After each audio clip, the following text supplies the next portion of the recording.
আসসালামু আলাইকুম। আশা করি আপনারা সবাই ভালো আছেন। আমিও ভালো আছি। এদিকে আমি দুধ বসিয়ে দিয়েছি। সমস্ত দুধটা আমার নষ্ট হয়ে গেছে। যে পরিমাণে গরম, আমাদের গ্রামে তো কারেন্টও সেভাবে থাকে না। সেজন্য দুধগুলো নষ্ট হয়ে যাচ্ছে। কী আর করার, নষ্ট হয়ে গেছে, এখন তো ফেলে দিতেই হবে। আর আমি এখন টেবিলটা সুন্দরভাবে গুছিয়ে নেব। প্রত্যেক দিনে দেখা যায় এসব কাজ আমাকে করতে হয়, কিন্তু কেন জানি না কয়েক ঘন্টা পরেই আবার এলোমেলো হয়ে যায়। ছোটো বাচ্চা থাকলে হয়তো এরকমই হয়, তাই না?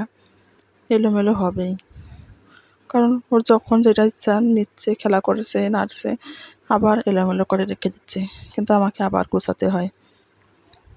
আমার যে আপুদের ছোটো বাচ্চা আছে তারা নিশ্চয়ই জানে যে ছোটো বাচ্চা থাকলে কতটা পরিমাণে কাজ বেড়ে যায়। এদিকে আমি সমস্ত কিছু আগে সুন্দরভাবে গুছিয়ে নেব। আর খাবারের যে ভাঁড়াগুলো কয়েকদিন আগে আমি পরিষ্কার করে নিয়েছিলাম, সেগুলো এখন সুন্দরভাবে রেখে দেব।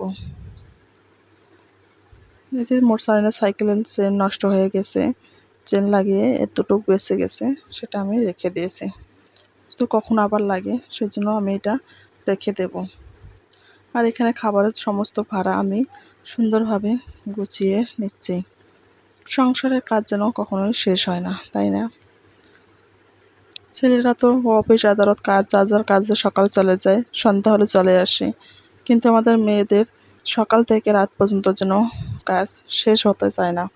একটার পর একটা কাজ থেকেই থাকে। কিন্তু তারপরও বলে মেয়েরা বাড়িতে কী কাজ করে, মেয়েদের নাকি কোনো কাজে নেই। যে আপুরা সংসার করছেন তারা নিশ্চয়ই জানেন যে একটা মেয়ের কতগুলো কাজ করতে হয়। এইদিকে আমার বাথরুমটাও পরিষ্কার করা দরকার। আমি এখন সুন্দরভাবে বাথরুমটাও ক্লিন করে নেব।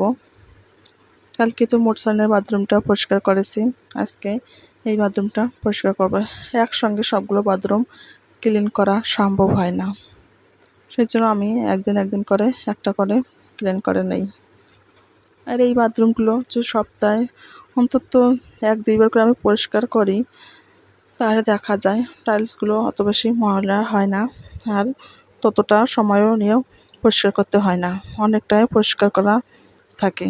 সেই জন্য আমি চেষ্টা করি দিনে না পারি 1-2 দিন পর আমি পরিষ্কার করে নিতে। এদিকে মোটরসাইকেলও আমাকে হেল্প করেছে।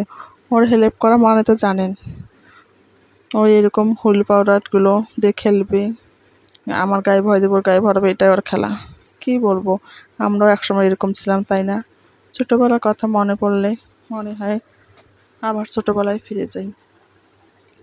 ছোটোবেলায় যখন ছোটো ছিলাম তখন বলছিলাম যে কবে বড় হব, কবে আমরা বড় ভাই আপুদের দেখে বলতাম এরকম আমরা কখন হব।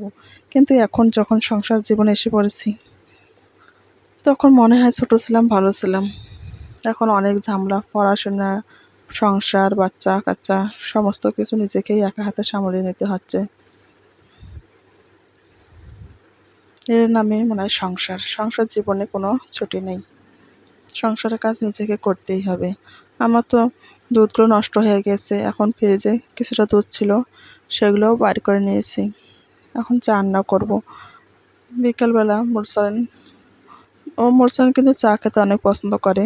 আমি সেরকম বেশি চা খাই না, হঠাৎ যখন ইচ্ছা হয় একটু খাই, কিন্তু ও দিনে একবার অন্তত খাবেই, ওকে চা লাগবেই। আমি এদিকে মেরেছোলায় চা বসিয়ে দিয়েছি। আমি 1 প্যাকেট চা পাতা দিয়ে চাটা রান্না করব, কারণ খুব বেশি চা রান্না করার প্রয়োজন নেই, অল্প একটু চা রান্না করলে হয়ে যাবে। সেই জন্য আমার 1 প্যাকেট চা পাতায় হয়ে গেছে। আমিও একটু খাবো, অল্প একটু নিয়েছি। আর এই যে বুট এবং সিমের বিচি, এগুলো ভাজবো, কিন্তু বুঝতে পারছি না যে কীভাবে ভাজবো, সেই জন্য ভাজা হচ্ছে না।